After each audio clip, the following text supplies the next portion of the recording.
Sandrine Rousseau est de retour au devant de l'actualité. Ben oui. Là, elle a fait le tour de tous les médias. Je dois dire qu'elle est en forme. Je pense que le retour de Quatennens, ça a été la bonne occasion, puisque vous le savez, j'ai fait une vidéo sur le sujet. Quatennens, dit le baffeur de Sédam, a été réintroduit, comme qui dirait, dans le groupe parlementaire à l'Assemblée nationale de la France insoumise. Donc autant dire que les partenaires de la NUPES, de la LFI, ne sont pas tous particulièrement contents. Sandrine Rousseau, dont c'est un des chevaux de bataille, elle nous dira que « Oh là là, chaque fois que Quatennens, depuis 4 mois, il vient, moi je sors de l'Assemblée, je veux pas entendre. Où passe son temps quand elle n'est pas à l'Assemblée, à l'intérieur de l'hémicycle? À la buvette? Sans doute. Ça lève le coude. Là, dans un tweet, on voit que Sandrine Rousseau a quelques réserves sur le portrait que Complément d'enquête lui consacrait. Et vous? Effectivement, il y a eu un complément d'enquête où on parle de Sandrine Rousseau, de son enfance. Oh, la brave petite. Ah bah c'était une pipelette, vous savez. Bon, on va regarder un petit peu tout ça. On se met un petit jingle histoire de se mettre en bouche. Et on est parti, mon kiki.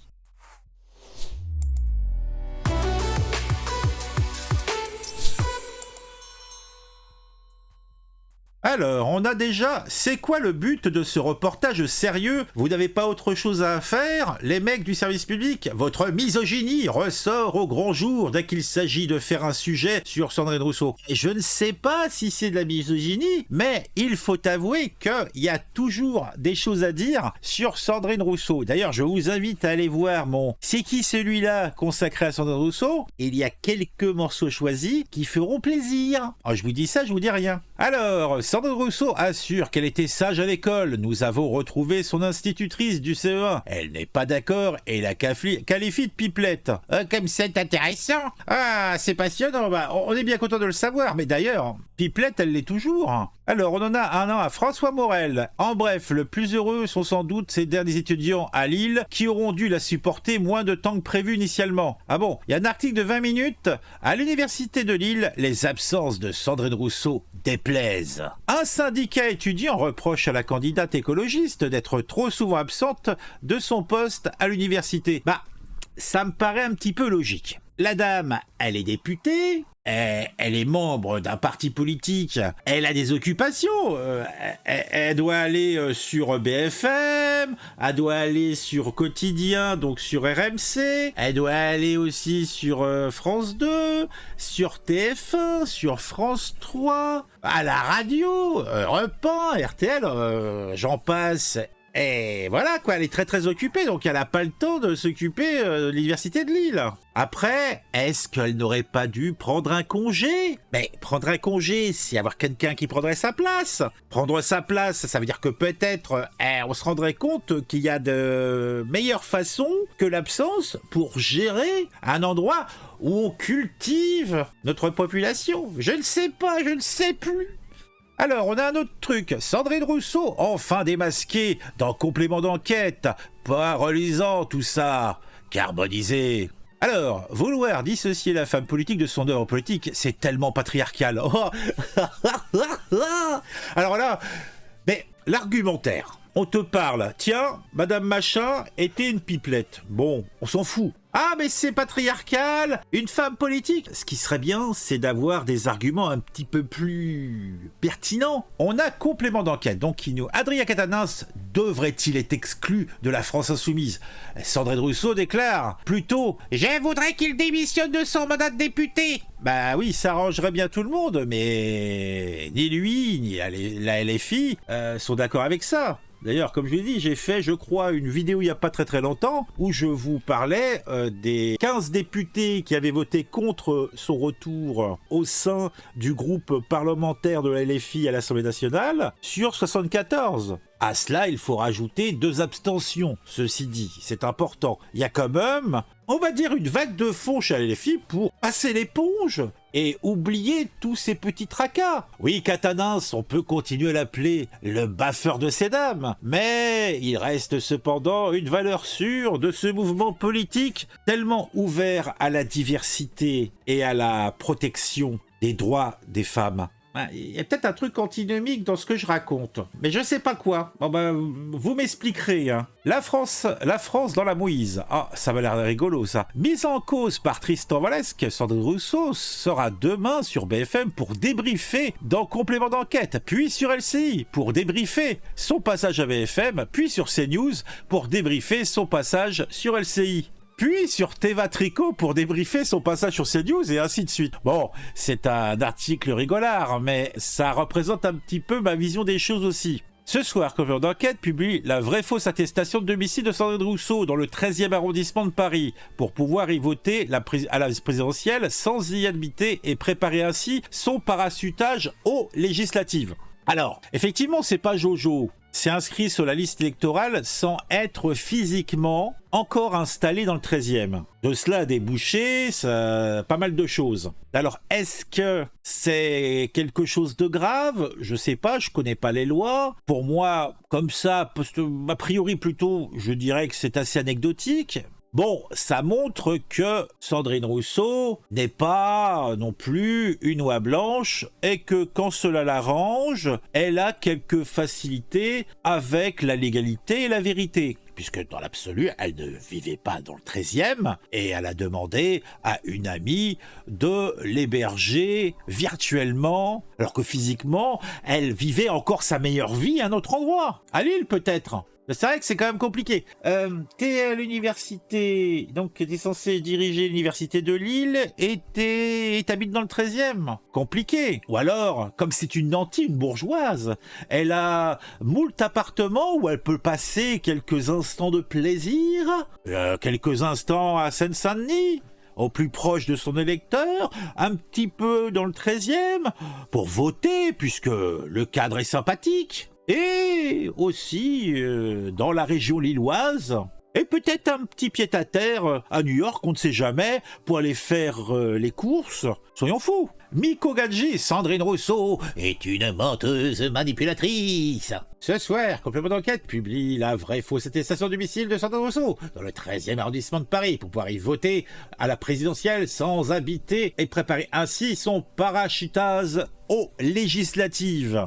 Bigre. Oh, c'est un péché véniel. Complément d'enquête. Selon Sandrine Rousseau, en 2019, le ministre de la fonction publique de l'époque, Gérald Darmanin, serait intervenu pour l'empêcher d'obtenir la direction de Sciences Po Lille. Mais notre enquête contredit sa version des faits. Après, je vous dirais, sachant qu'elle respecte même pas ses heures de présence, on va dire, à l'université de Lille, si en plus elle voulait avoir la direction de Sciences Po Lille, on peut se poser des questions, on peut s'interroger. Ah, moi, vous savez comment je suis, hein, mauvais comme la gueule. Attends, il y a un autre truc encore. Aux journées d'été des Verts en 2021, Sandrine Rousseau accuse à tort dans la presse l'un de ses rivaux pour la primaire, Éric Piolle, de l'avoir violemment bousculé. Devant nos caméras, elle dément formellement cette histoire. Alors, vous allez dire, non mais mon petit Cyril Boomer, tu pousses un petit peu, hein, Sandrine, trop loin? Ne serais-tu pas un peu dans une optique patriarcale des choses? J'en conviens, c'est possible. On doit dire qu'elle a toujours une bonne excuse, et ses supports, on en a toujours aussi. Par contre, on est loin de loi blanche. Alors Nick, ce qui est amusant, ou terrible, c'est que tout ce qui se dit pourrait visiblement correspondre à Sandrine Rousseau. Complément d'enquête d'hier soir. Aurore Berger, opportuniste, c'est vraiment pas le genre de quelqu'un qui a déposé et inscrit à l'ordre du jour une proposition de loi instrumentalisant les violences conjugales pour tenter de fracturer l'opposition en plein milieu des débats sur la réforme des retraites. Oui, c'est vrai que ça pourrait aussi être fait par Sandrine Rousseau. Sandrine Rousseau, malgré l'orgie médiatique qu'elle nous impose, elle n'a strictement aucun avenir politique. Suffit de la regarder, ce complément d'enquête, pour comprendre que cette femme ne roule que pour elle-même.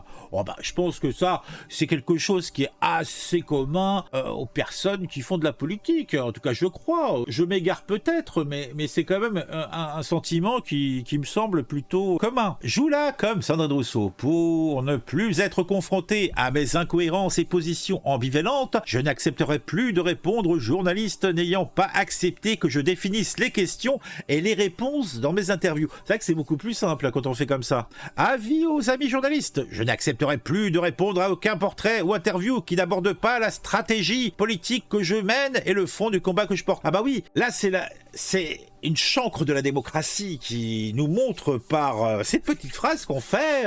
Ce qu'elle voudrait, c'est qu'on lui propose d'abord les questions. D'ailleurs, on l'appelle. Rendez-vous à Sandrine Rousseau. Bonjour, c'est le secrétariat de Sandrine Rousseau. Bonjour, je voudrais interviewer votre patronne. Ok, alors pour cela, vous envoyez un mail avec toutes les questions, le nom du journaliste ou de la journaliste qui va l'interviewer, ainsi que sa biographie complète. Et en 3 exemplaires, s'il vous plaît. Ok, donc comme ça, elle a les questions, elle peut préparer ses réponses. Donc la vie est belle comme ça. Ah, tout cela me rappelle une période où les médias étaient sous la coupe du gouvernement, où il fallait donner les questions avant l'interview. Un petit tweet plutôt amusant. Eh oui, Sandrine Rousseau, la vérité c'est comme un paix, ça finit toujours par sortir. Effectivement, mais si on met le drap au-dessus, c'est plus discret. Sandrine Rousseau est coupable de faux et d'usage de faux. Non seulement son élection doit être annulée, mais elle doit aussi être condamnée à restituer à l'État l'intégralité des indemnités qu'elle a abusivement perçues. Oh là là, comme ça y va. Alors moi, j'en sais rien, je connais pas les lois, alors est-ce que ce que cela fait, c'est condamnable? Peut-être, je le pense, mais est-ce que cela peut avoir une incidence sur son élection, etc. Je ne sais pas, franchement, aucune espèce d'idée. Sandrine Rousseau devient comme la septuagénaire royale, Ségolène pour les intimes. Mentir, tricher, être incompétente, mais vouloir comme l'autre qu'on parle d'elle à tout prix. Ah, effectivement. Mais elle a aussi des soutiens. Un homme qui pense qu'il n'est pas misogyne et ne comprend pas la notion de patriarcat. Courage à Sandrine Rousseau, le repas de famille devait être sympa. Le père de Sandrine Rousseau n'a pas l'impression d'avoir élevé différemment son fils et sa fille. La députée féministe a le souvenir d'avoir subi des injonctions dans son enfance juste parce qu'elle n'était pas un garçon. Oh ma pauvre chérie, et donc elle en veut aussi à son papa. Ah, le vilain papa. Ah, pauvre chérie. Non mais, j'ai vu des vieilles vidéos d'elle, c'est vrai qu'il c'est une rancunière. Comme je vous dis, allez voir mon C'est qui celui-là, consacré à Sandrine Rousseau, vous aurez des morceaux qui montrent une certaine pathologie, une certaine détresse, dirais-je, de cette personne. Au-delà du mensonge énième de Sandrine Rousseau au sujet de cette élection, huée lors d'un rassemblement de soutien des femmes, pourquoi Sandrine Rousseau, fervente féministe, agace-t-elle parfois jusqu'à son propre camp? Bah, parce qu'elle ouvre trop la bouche peut-être, c'est pas, on va écouter. Partout dans tous les pays du monde. Une élue féministe conspuée lors d'un rassemblement de soutien à des femmes. La situation a de quoi surprendre. Les manifestants lui reprochent sa position sur le voile et gardent en tête une petite phrase prononcée quelques mois auparavant.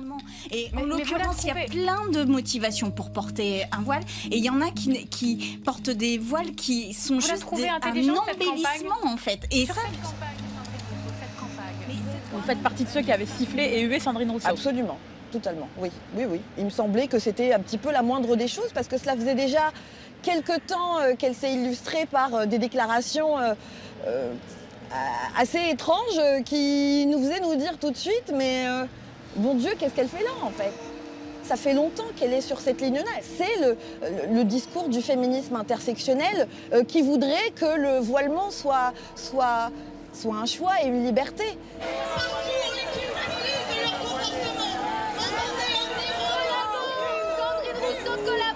Sandrine Rousseau, bonjour. Bonjour. Et bienvenue sur... Le lendemain, Sandrine Rousseau est interrogée sur cette séquence. Qu'est-ce qui s'est passé hier à la manifestation en soutien aux femmes iraniennes à Paris? Une mobilisation donc pour dire le soutien à ces femmes qui s'arrachent leur voile et se coupent les cheveux. Ce qui s'est passé hier, c'est que les 3 femmes de gauche qui ont parlé, c'est-à-dire Manon Aubry, mais aussi Laurence Rossignol et moi-même, avons été sifflées. On nous fait savoir que Laurence Rossignol n'a pas été sifflée. Ah si. Qu'elle a pu faire son discours jusqu'au bout. Non, si. Et, je vous assure, j'étais là. Si. Et que nous pouvons le confirmer de ses propres propos. C'est elle qui peut-être. Mais... Piquée au vif, Laurence Rossignol réagit instantanément à ces allégations sur Twitter. C'est un mensonge. Faire croire que toutes les femmes auraient été sifflées est une manipulation. Que Sandrine Rousseau assume ses positions et ne cherche pas à nous embarquer toutes sur son bateau. Et de joindre à son message la preuve en images. Ils se servent de l'oppression des femmes pour mieux protéger le patriarcat, pour mieux protéger les violeurs et les prédateurs. Bon, pas la peine d'aller plus loin. C'est quand même compliqué, hein, la vie de Sandrine Rousseau. Hein. Elle est complètement dans son mensonge permanent. Alors, est-ce que c'est une véritable alliée du coup? Puisque par sa simple présence, elle décrédibilise une grande partie des messages. Sandrine Rousseau a-t-elle écarté ses rivaux pour se faire une place inspirée par le parcours de tueuse d'Angela Merkel? Oh, je crois qu'elle s'est fait casser en petits morceaux. Je pense que, pour ma part, je vais aller voir ce complément d'enquête et je vous invite à en faire de même. J'espère qu'il est en replay.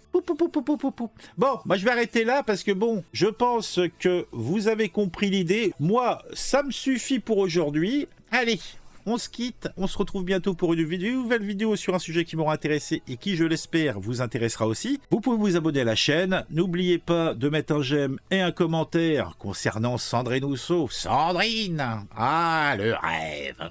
Allez, je m'en vais tel un seigneur.